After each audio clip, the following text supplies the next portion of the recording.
자, 여러분 안녕하세요. 경제학 짱박사입니다. 우리 뉴스 보다 보면 실업률이 올랐다 내렸다 이런 얘기 정말 많이 듣죠? 근데 이게 그냥 스쳐 지나갈 숫자가 아니에요. 오늘은요, 거시경제학의 거의 바이블이라고 할 수 있죠. 이 불량시아 교수의 교재를 가지고 이 실업률이라는 숫자가 도대체 우리 지갑이랑 내 커리어에 어떻게 직접적으로 연결되는지 제가 아주 그냥 명쾌하게 파헤쳐 드리겠습니다. 자, 그럼 시작해 볼까요? 경제를 하나의 사람이라고 생각해 보면요. 이 실업률은 바로 그 사람의 건강진단서 같은 거예요. 이 차트를 한번 쫙 펼쳐보면 와, 지난 수십 년 동안 우리 경제가 얼마나 아팠고 또 언제 건강했는지 그 굴곡이 한눈에 다 보입니다. 자, 이 그래프 한번 보세요. 이게 지난 70년간의 미국 경제의 역사인데요. 정말 한눈에 쩍 들어오죠? 여기 이렇게 회색으로 음영 처리된 부분들 보이시죠? 이게 바로 경제가 감기 몸살을 앓았던 시기, 그러니까 경기 침체기입니다. 그때마다 실업률 그래프가 어떻게 되죠? 네, 맞아요. 여지없이 위로 그냥 팍 솟구치는 걸 볼 수 있어요. 특히 이때 2008년 금융위기 직후에는요, 와, 무려 10%까지 치솟았어요. 이게 무슨 말이냐면 길거리에 다니는 사람 10명 중 1명은 직장이 없었다는 뜻이에요. 정말 아찔한 롤러코스터 타는 것 같지 않으세요? 네, 여기까지 보고 나면 이런 생각이 드실 거예요. 아니, 그래서 뉴스에서 맨날 떠드는 저 숫자가 도대체 나랑 무슨 상관인데, 내 월급이랑 내 회사 생활이랑 이게 무슨 관련이 있다는 거지? 그쵸? 아주 자연스러운 질문이고 또 굉장히 중요한 질문입니다. 좋습니다. 바로 그 질문에 대한 답을 지금부터 찾아가 보죠.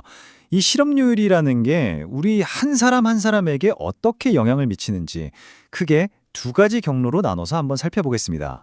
실업률이 높다는 건 사실상 우리에게 이중고를 안겨주는 셈이에요. 첫째, 지금 직장에 없는 사람은 새 일자리 구하기가 하늘의 별 따기가 되고요. 둘째, 지금 직장에 다니고 있는 사람도 내 자리가 언제 없어질지 모른다는 불안감에 시달리게 되는 거죠. 정말 엎친 데 덮친 격이죠? 아니, 왜 그렇게 되는 걸까요? 그 이유를 알려면 이 실업률을 결정하는 두 개의 큰 물줄기를 봐야 합니다. 하나는 일자리를 찾는 흐름이고 다른 하나는 일자리를 잃는 흐름이죠. 자, 여기 두 그래프에 그 답이 다 나와 있습니다. 다 같이 왼쪽 그래프부터 한번 볼까요? 가로축이 실업률이에요. 실업률이 오른쪽으로 갈수록 높아지는 거죠. 그럴수록 세로축, 즉 내가 일자리를 찾을 확률은 어떻게 되고 있나요? 그렇죠. 그냥 뚝뚝 떨어지고 있죠. 자, 그럼 이번엔 오른쪽 그래프를 보세요. 실업률이 높아지니까 반대로 내가 직장을 잃을 확률은 어떻게 돼요? 이건 오히려 쭉쭉 올라가고 있어요. 이게 뭘 의미하겠어요? 경제가 어려워지면 취업문은 바늘구멍이 되고 회사에서는 칼바람이 쌩쌩 분다는 걸 이 데이터가 아주 명확하게 보여주고 있는 겁니다.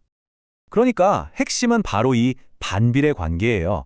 아주 쉽게 생각해서 음악 시간에 의자 뺏기 게임하는 거랑 똑같아요. 의자는 몇 개 없는데 놀이에 참여하는 친구들은 점점 많아지는 상황인 거죠. 그럼 내가 의자에 앉을 확률은 어떻게 되겠어요? 당연히 낮아질 수밖에 없는 겁니다. 그리고 동시에 회사 입장에서 한번 생각해 볼까요? 경제가 어렵고 물건이 안 팔리면 기업들은 뭘 가장 먼저 줄이려고 할까요? 네, 바로 허리띠 졸라매기에 들어가죠. 그때 가장 먼저 손대기 쉬운 게 안타깝게도 인건비인 경우가 많아요. 그러다 보니 구조조정이나 인력 감축에 들어갈 가능성이 커지고 결국 우리 모두의 자리가 불안해지는 겁니다. 자, 그럼 이게 끝이 아니에요. 취업이 힘들어지고 해고는 쉬워지는 이 상황이 결국 우리 모두가 제일 신경 쓰는 것, 바로 내 월급에는 또 어떤 영향을 미칠까요? 한번 들여다보죠. 자, 여기서 아주 중요한 경제학 개념이 하나 나옵니다. 바로 유보임금이라는 건데요. 말이 좀 어렵죠? 근데 전혀 어렵지 않아요. 그냥 내가 이 돈 밑으로는 절대 일 못한다 하는 나만의 최저임금, 나만의 마지노선이라고 생각하시면 돼요. 최소한 이 정도는 받아야 내가 일할 맛이 나지 하는 바로 그 금액입니다. 자, 이 표를 보세요. 월급 협상은요, 사실 근로자와 기업 간에 보이지 않는 줄다리기와 같아요. 그럼 이 줄다리기에서 누가 이길지를 결정하는 가장 큰 변수가 뭐냐? 바로 실업률입니다. 실업률이 낮을 때와 높을 때 과연 어느 쪽으로 힘의 추가 기우는지 한번 같이 보시죠. 자, 먼저 실업률이 낮을 때를 한번 상상해 보세요. 여기저기서 사람 구합니다 하는 공고가 붙어 있고 기업들은 오히려 일할 사람을 못 구해서 안달이에요. 이런 상황에서는 누가 갑일까요? 그렇죠. 바로 우리 근로자들이죠. 그 연봉에는 좀 하면서 배짱을 부릴 수도 있고 더 좋은 조건을 제시하는 곳으로 옮겨갈 수도 있어요. 즉, 나의 협상력이 아주 강해지는 겁니다. 그런데 반대로 실업률이 아주 높을 때는 어떨까요? 상황이 완전히 180도 달라집니다. 일자리를 구하려는 사람은 넘쳐나는데 일자리는 없어요. 그럼 이제 기업이 갑이 되는 거죠. 회사가 좀 낮은 연봉을 제시해도 우리는 이거라도 감지 덕지해야 하나 고민하게 돼요. 왜냐하면 회사는 속으로 이렇게 생각할 테니까요. 이 조건이 싫어? 그럼 말고 너 아니어도 일하겠다는 사람 밖에 줄 섰어. 이러면 임금 인상은커녕 지금 받는 월급이라도 지키면 다행인 상황이 되는 거죠.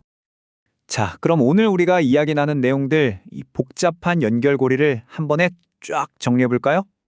자, 보세요. 모든 이야기의 시작은 바로 1단계 실업률 상승에서부터입니다. 실업률이 오르면 어떻게 된다고 했죠? 그렇죠. 2단계 새 일자리 찾기가 하늘의 별 따기가 됩니다. 동시에 3단계 지금 다니는 직장도 불안해지죠. 이 두 가지가 합쳐지면 어떻게 될까요? 바로 마지막 4단계 우리의 협상력이 뚝 떨어지면서 결국 내 월급 봉투에까지 영향을 미치게 되는 겁니다. 어떠세요? 이제 거시경제 지표라는 게 저 멀리 있는 이야기가 아니라 바로 내 지갑과 어떻게 연결되는지 그 경로가 명확하게 보이시죠? 자, 오늘 강의는 여기까지인데요. 이 모든 논의는 결국 우리에게 아주 중요하고 또 어려운 질문 하나를 던집니다. 우리가 흔히 말하는 노동시장의 유연성, 그러니까 기업이 필요할 때 사람을 쉽게 뽑고 또 상황이 어려울 땐 쉽게 내보낼 수 있는 그런 시장 말이에요. 이게 경제 전체의 효율성을 위해서는 좋다고들 하는데 과연 우리 개인의 삶, 우리 한 사람 한 사람의 고용 안정성 측면에서도 항상 좋은 것일까요? 이 역동적인 경제와 개인의 안정, 그 사이에 완벽한 균형점은 과연 어디일지 오늘 집에 가시면서 한 번쯤 깊이 생각해 보시면 좋겠습니다.